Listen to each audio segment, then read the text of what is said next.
एक भी एसी तुम्हें आकर्षित नहीं कर सकता। ऐसा नहीं होगा कि वहां पर लॉकर है, लॉकर में लाखों रुपए पड़ा, तुम कहो मैं यहीं चिपक जाऊं। पड़ा है तो पड़ा है, जाने दे यार, हम चले अपने घर। इसको बोला जाता है जैसे जल में कमल निरालम, मुर्गा भी निशाने, निशाना लगा रखा है मुर्गा भी ने कि इसको छोड़ के निकल जाना है। सुरत शब्द भव सागर तरिए, नाम जाप की बात नहीं चल रही है, किसकी बात चल रही है? सुरत शब्द। अब क्या है सुरत, क्या है शब्द, ये भी नहीं पता इन गुरुआ लोगों को। और बड़े बड़े पंथ चला के बैठे हैं, अरबों की संपत्तियां इकट्ठी करके बैठ गए। अपनी मौत का सामान कर लिया पैक इन लोगों ने, अपनी समाधि बना ली खुद ही, अपनी अर्थी बना ली लकड़ी डाल डाल के, अब इसी में जलेंगे ये लोग।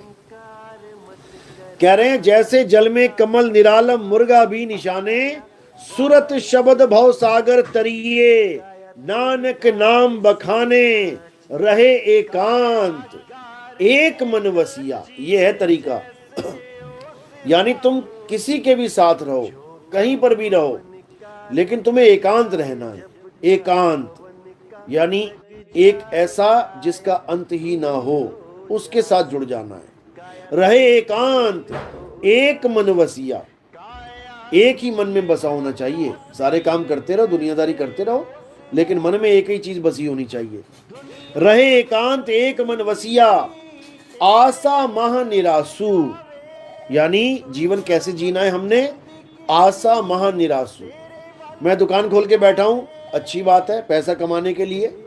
लेकिन अगर मैं ये सोच के बैठा हूं कि आज मैं बहुत सारे नोट कमाऊंगा और शाम तक नोट नहीं आए, तो क्या होगा? तो मैं दुख में चला जाऊंगा, डिप्रेशन में चला जाऊंगा, मैं दुखी हो जाऊंगा। अरे यार दुकान भी खोली थी यार, इतनी आस लगाई थी ग्राहक आएगा, आया ही नहीं। यानी किसकी लगा दी हमने आस? ग्राहक की।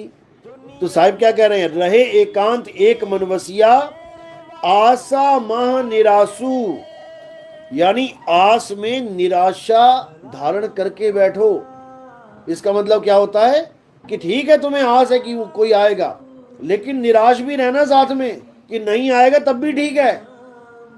तुमने नई कार ली, अच्छी बात है, घर में खुशियां मनाओ, लड्डू बांटो, लेकिन साथ ही प्रिपेयर भी हो जाओ, साथ में तैयार भी हो जाओ कि शाम को एक्सीडेंट हो जाएगा इस कार का। घर में बच्चा पैदा हो गया, अच्छी बात है, आस लग गई, मेरे बुढ़ापे का चिराग आ गया, लेकिन जैसे ही पैदा हुआ वैसे ही अपने माइंड को प्रिपेयर कर लो कि ये मरने के लिए तैयार है, कभी भी इसकी मौत आ सकती है। जैसे ही पैदा हुआ उसी वक्त से इसके सिर के ऊपर मौत की घंटी लटकने शुरू हो गई।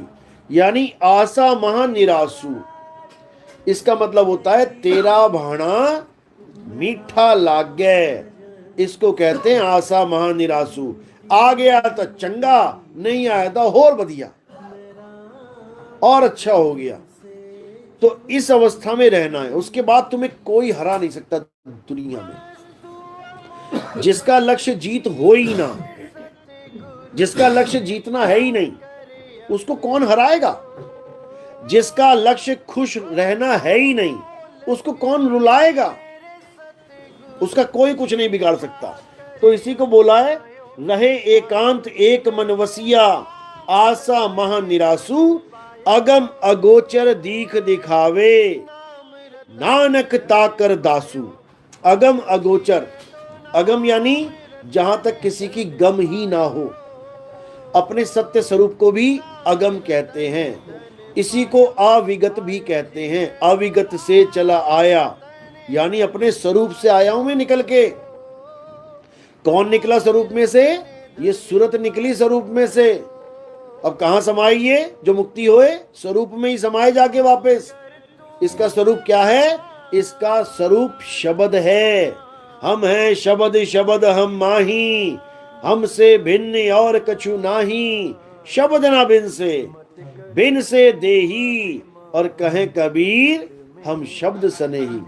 तो इसी को समझना है। जब तक हमने ये नहीं जाना तब तक हमारा कल्याण नहीं हो सकता। इसलिए बार बार संतों ने शब्द की महिमा गाई।